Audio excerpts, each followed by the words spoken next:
ആനയെഴുന്നള്ളിപ്പിൽ ഹൈക്കോടതി പുറത്തിറക്കിയ മാർഗരേഖയ്ക്കെതിരെ Thiruvambady Devaswom secretary K Girish Kumar Thrissur Pooram പാടത്തേക്ക് മാറ്റേണ്ട സാഹചര്യമാണ്. മഠത്തിൽ വരവടക്കം നിലവിലെ നിർദ്ദേശപ്രകാരം നടത്താൻ കഴിയില്ല. ആനകൾ തമ്മിൽ നിശ്ചിത കാലം അകലം പാലിക്കണമെന്ന നിർദ്ദേശം മഠത്തിൽ വരവും ഇലഞ്ഞിത്തറ മേളവും തൃശൂർ പൂരവും തകർക്കുന്നതാണ്. ആനന്ദ് പുതൂരുണ്ട്. ആനന്ദ്, ആദ്യം തന്നെ ഈ ഹൈക്കോടതി ഉത്തരവിന്മേൽ ഇവർ വിമർശനങ്ങൾ ഉന്നയിച്ചിട്ടുണ്ടായിരുന്നു. ഇപ്പോൾ ഈ മഠത്തിൽ വരവ് നടത്താൻ കഴിയില്ല. ചുരുക്കി പറഞ്ഞാൽ ഈ പൂരത്തെ അലങ്കോലമാക്കുവാൻ തന്നെയാണ് ഇങ്ങനെ ഒരു തീരുമാനം എന്ന് തന്നെയല്ലേ തിരുവമ്പാടി ദേവസ്വം സെക്രട്ടറി പറയുന്നത്? ആനയെഴുന്നള്ളിപ്പിൽ ഹൈക്കോടതി മാർഗരേഖ പുറത്തിറക്കിയതിൽ വിമർശനവുമായിട്ട് ഇപ്പോൾ തിരുവമ്പാടി ദേവസ്വം സെക്രട്ടറി രംഗത്തെത്തിയിരിക്കുകയാണ്. ഇത് പൂരത്തിൻ്റെ ചടങ്ങുകളെ ആകെ ബാധിക്കുന്നതാണ്.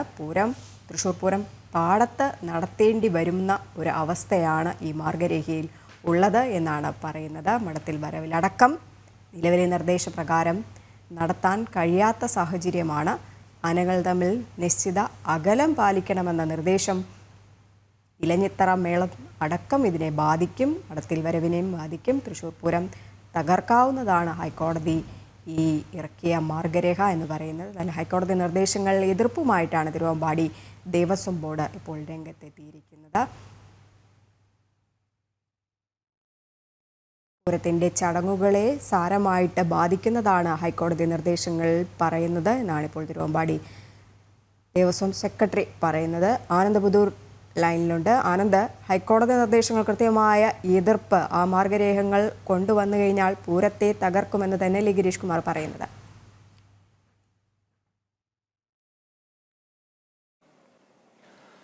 തീർച്ചയായിട്ടും എന്തായാലും കഴിഞ്ഞ ദിവസം പുറത്തിറങ്ങിയ ആനയെഴുന്നള്ളിപ്പുമായി ബന്ധപ്പെട്ടുകൊണ്ടുള്ള ഹൈക്കോടതിയുടെ മാർഗനിർദ്ദേശങ്ങൾക്കെതിരെയാണ് ഇപ്പോൾ തിരുവമ്പാടി ദേവസ്വം രംഗത്തെത്തിയിട്ടുള്ളത്. അല്പസമയം മുമ്പാണ് തിരുവമ്പാടി ദേവസ്വം സെക്രട്ടറി കെ ഗിരീഷ് കുമാർ മാധ്യമങ്ങളോട് പ്രതികരിച്ചത്.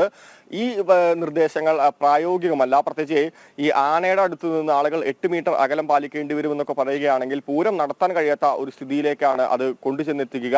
മാത്രമല്ല 24 മണിക്കൂറോളം ആനയ്ക്ക് വിശ്രമം വേണ്ടി വരുമെന്ന കാര്യം പറയുന്നുണ്ട്. അതും പ്രായോഗികമല്ല എന്നാണ് പറയുന്നത്. കാരണം ഒരു വർഷത്തിലെ ഏതാണ്ട് 85 പരിപാടികൾ മാത്രമാണ് ഒരു ആന എടുക്കുന്നത്. അപ്പോൾ ഈ പൂര സമയത്ത് ഈ 24 മണിക്കൂർ മാറ്റം എന്ന് പറയുമ്പോൾ ഏതാണ്ട് 200-ലധികം ആനകളെ അത്തരത്തിൽ ഉപയോഗിക്കേണ്ടി വരും. കേരളത്തിലാണെങ്കിൽ അത്ര നാട്ടാനകൾ പോലും ഇല്ലാത്ത ഒരു സാഹചര്യമാണുള്ളത്. ഈ ഒരു മാർഗനിർദ്ദേശങ്ങൾ പാലിച്ചുകൊണ്ട് മുന്നോട്ട് വരികയാണെങ്കിൽ തൃശ്ശൂർ പൂരം നടത്താൻ കഴിയാത്ത സ്ഥിതിയാണെന്നാണ് കെ ഗിരീഷ് കുമാർ പറഞ്ഞത്. ഈ തൃശ്ശൂർ പൂരം പാടത്തേക്ക് മാറ്റേണ്ടി വരും. ഈ വടക്കുനാഥന്റെ സന്നിധിയിൽ നിന്ന് പാടത്തേക്ക് മാറ്റേണ്ടി വരും. മാത്രമല്ല ഈ മഠത്തിൽ വരവ് പഞ്ചവാദ്യം അടക്കമുള്ള കാര്യങ്ങൾക്കും അത് ഒരുപാട് ബുദ്ധിമുട്ടുണ്ടാക്കും എന്ന് അദ്ദേഹം പറയുന്നുണ്ട്.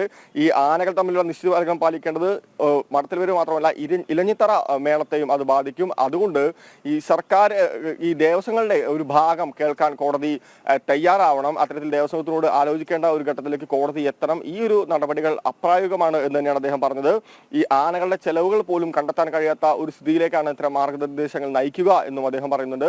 അദ്ദേഹം പറയുന്ന പ്രധാനപ്പെട്ട മറ്റൊരു കാര്യം ഈ NGO-കളെ സംബന്ധിച്ചാണ്. വിദേശ ഫണ്ടുകൾ വന്നുകൊണ്ടുള്ള ചില NGO-കൾ ഇതിനു പിന്നിൽ പ്രവർത്തിക്കുന്നുണ്ടോ എന്നുള്ള ഒരു കാര്യത്തിൽ ഈ ദേവസ്വം സംശയം പ്രകടിപ്പിക്കുന്നുണ്ട്. എന്തായാലും ഈ ഇത്തരത്തിലുള്ള ഹൈക്കോടതിയുടെ മാർഗനിർദ്ദേശങ്ങൾ കോടതി മാറ്റാൻ തയ്യാറാവണം. ഈ ദേവസ്വങ്ങളുടെ മറുപടി കൂടി അല്ലെങ്കിൽ നിലപാട് കൂടി ആ കാര്യത്തിൽ എടുക്കണം. അമിക്കസ് ക്യൂറി കൊടുത്ത റിപ്പോർട്ട് അതേപടി പാലിക്കാതെ അതിന്റെ അപ്പുറത്തേക്കുള്ള ഒരു ചർച്ചകൾക്ക് കോടതി തയ്യാറാവണം, അല്ലെങ്കിൽ ദേവസ്വത്തിന്റെ ഭാഗം കേൾക്കണം എന്നുള്ള ഒരു ആവശ്യമാണ് എന്തായാലും തിരുവമ്പാടി സെക്രട്ടറി മുന്നോട്ട് വെച്ചിട്ടുള്ളത്. ശരി, ആനന്ദാണ് വിവരങ്ങൾ പങ്കുവച്ചത്.